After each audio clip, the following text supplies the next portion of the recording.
छत्तीसगढ़ की बात करते हैं। सीएम भूपेश बघेल का बड़ा बयान। अग्निपथ मामले पर उन्होंने कहा है कि अग्निपथ योजना को केंद्र को वापस लेना ही होगा। ठेके पर सेना को भी लाना चाहते हैं। केंद्र सरकार 4 साल के ठेके पर रखने की तैयारी में। 4 साल के बाद आदमी रिटायर हो जाता है, उस समय दादा नाना सब बन जाता है। ये लोग रिटायरमेंट के बाद शादी करेंगे। 27 जून को सभी विधानसभा में इसके खिलाफ प्रदर्शन करेंगे। वो खुद भी अपनी विधानसभा पाटन में मौजूद रहकर सत्याग्रह करेंगे।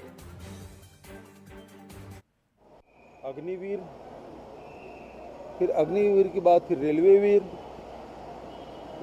के बाद शिक्षा वीर, फिर उसके बाद चिकित्सा वीर। ये इसी प्रकार के ठेके में सब कुछ लाना चाहते हैं। 6 महीने में तो बराबर मार्च पास्ट और वर्दी पहनना, सेना में तो और कड़ाई से प्रोटोकॉल पालन होता है। इनको सीखने में उतना समय निकल जाता और उसके बाद 3.5 साल बाद आप भूतपूर्व हो जाएंगे, रिटायर हो जाएंगे। रिटायर के समय आदमी दादा नाना सब बन जाता है। ये तो रिटायरमेंट के बाद शादी करेंगे। सीएम भूपेश बघेल का यह बड़ा बयान कि अग्निपथ मामले को लेकर जिस तरह से 4 साल के बाद आदमी रिटायर होता है, उसके बाद दादा नाना बनता है और अब ये शादी करेंगे। तो राष्ट्रपति पद के लिए एनडीए के द्रौपदी मुर्मू को उम्मीदवार बनाए जाने पर उन्होंने कहा कि अनुसुईया उइके को मौका नहीं मिला। उन्होंने कहा कि क्योंकि उनकी पृष्ठभूमि कांग्रेस की थी इसलिए उनको मौका नहीं दिया गया।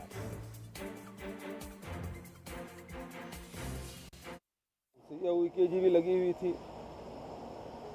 उसको मौका नहीं मिला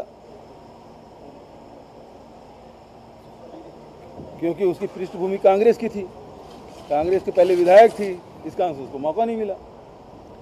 चलिए और ज़्यादा बातचीत करते हैं। हमारे स्टेट एडिटर आदित्य नामदेव हमारे साथ जुड़ रहे हैं। आदित्य, सीधे तौर पर अनुसुईया उइके को लेकर, राज्यपाल को लेकर उनका कहना है कि उनकी पृष्ठभूमि कांग्रेस की थी इसलिए उन्हें मौका नहीं मिला। ये बयान बहुत सोच समझ कर दिया गया है वर्तमान परिस्थितियों के हिसाब से।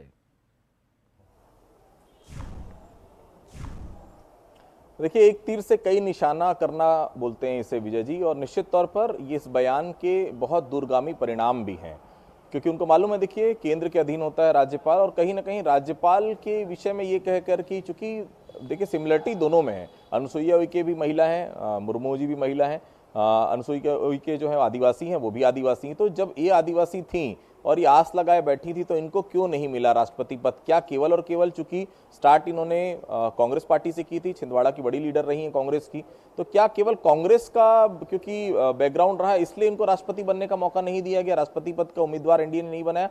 ये अपने आप में बड़ा एक बयान है और निश्चित तौर पर राजनीतिक हलकियों में बहुत ज्यादा सुर्खियों बटोर रहे बयान, क्योंकि देखिए कहीं ना कहीं ये बात बताने की कोशिश है कि केंद्र के चलते आप सरकार पर दबाव बनाते हैं, केंद्र के चलते आपने जो छत्तीसगढ़ का जो विश्वविद्यालय अधिनियम था उसको पलटा, कहीं ना कहीं उसके बाद भी तमाम आसपास केंद्र मुख्यमंत्री निवास और राज्यपाल राजभवन के बीच में आपस में कई बार खिन्नता रही, कई बार मत भिन्नता रही, कई बार क्लेशेस आए।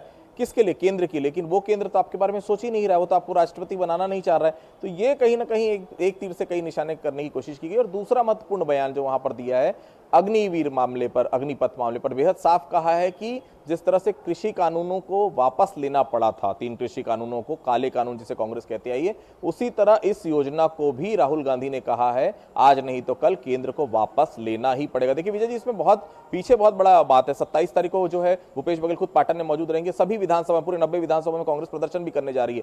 कुल मिलाकर जो यूथ कहीं ना कहीं कांग्रेस पार्टी से छिटक गया था, वो यूथ जो कहीं ना कहीं नरेंद्र मोदी के पीछे चलता था, बीजेपी के पीछे चलता था, उन यूथ को, उन युवकों को कहीं ना कहीं कांग्रेस पार्टी अपने साथ लाना चाहती है इस अग्निपथ का विरोध करके। तो बड़ा प्रदर्शन है 27 तारीख को पूरे छत्तीसगढ़ की 90 विधानसभाओं में, जिस तरह का बयान सामने आया है। जी, बहुत बहुत शुक्रिया आदित्य इस तमाम बातचीत के लिए। तो एक तरफ राज्यपाल को लेकर भी बयान है तो दूसरी तरफ सत्याग्रह भी करेंगे अपनी विधानसभा क्षेत्र में।